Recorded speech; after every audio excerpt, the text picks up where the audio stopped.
Assalamualaikum warahmatullahi wabarakatuh. Halo semuanya. Pada video kali ini kita akan membahas topik 1 aksi nyata perencanaan dan pengembangan kurikulum yang dibuat oleh saya sendiri, Yayang Kurnia. Ada beberapa pertanyaan pada bagian aksi nyata. Yang pertama yaitu kurikulum terdiri dari kurikulum lembaga dan kurikulum pembelajaran. Seorang guru harus mampu mengembangkan kurikulum pembelajaran dengan tepat. Menurut Anda, bagaimana sebuah kurikulum dikembangkan secara ideal? Jelaskan secara rinci.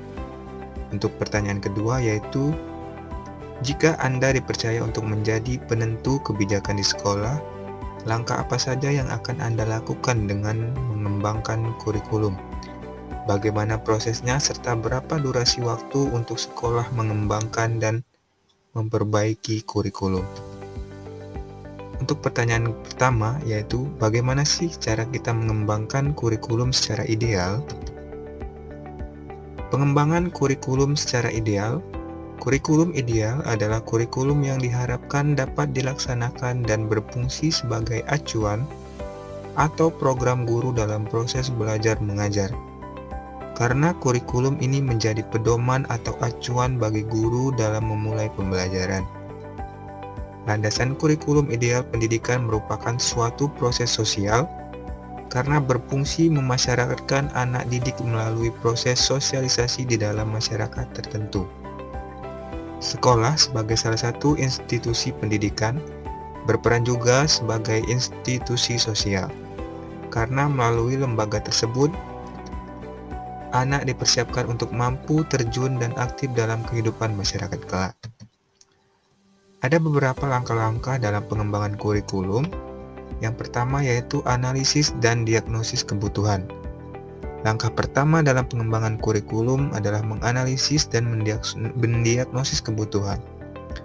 Analisis kebutuhan dapat dilakukan dengan mempelajari 3 hal, yaitu kebutuhan siswa, tuntutan masyarakat, dan harapan-harapan dari pemerintah atau kebijakan pendidikan. Selanjutnya ada perumusan tujuan. Setelah kebutuhan ditetapkan, langkah selanjutnya adalah merumuskan tujuan-tujuan. Dalam kurikulum berhierarki mulai dari tujuan yang paling umum sampai pada tujuan-tujuan yang lebih khusus dan operasional. Yang ketiga yaitu pengorganisasian materi. Materi kurikulum disusun berdasarkan prosedur-prosedur tertentu yang merupakan salah satu bagian dalam pengembangan kurikulum secara keseluruhan.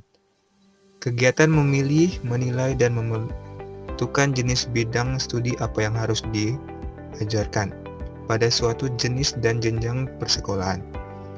Kemudian pokok-pokok dan sub-pokok bahanan serta uraian materi secara garis besar. Juga termasuk ruang lingkup dan urutannya. Patokan kegiatan tersebut ditentukan oleh tujuan-tujuan dari jenis dan jenjang sekolah yang bersangkutan. Yang keempat ada pengorganisasian pengalaman belajar. Pemilihan dan pengorganisasian pengalaman belajar dapat dilakukan dengan menggunakan berbagai pendekatan. Semua pengalaman belajar dapat diorganisasikan sedemikian rupa dengan mempertimbangkan berbagai hal seperti siswa, guru, bahan tujuan, waktu, sumber, fasilitas, dan masyarakat.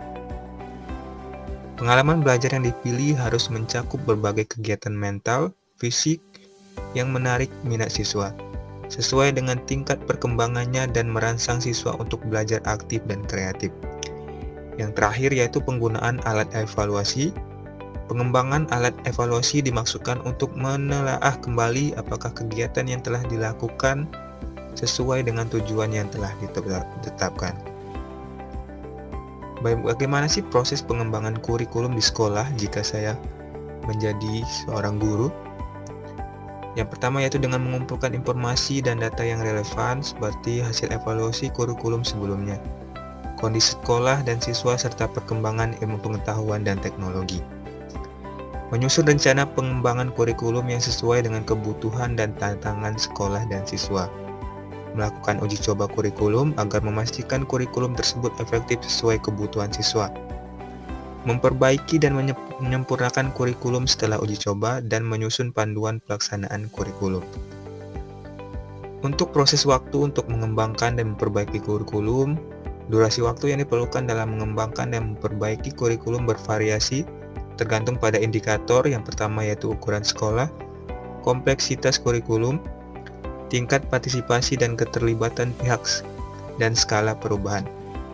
Untuk secara umum, proses dan pengembangan kurikulum dapat memakan waktu yang tidak menentu, bisa berbulan-bulan sampai bertahun-tahun sesuai dengan kebutuhan dan kondisi yang dihadapi oleh siswa.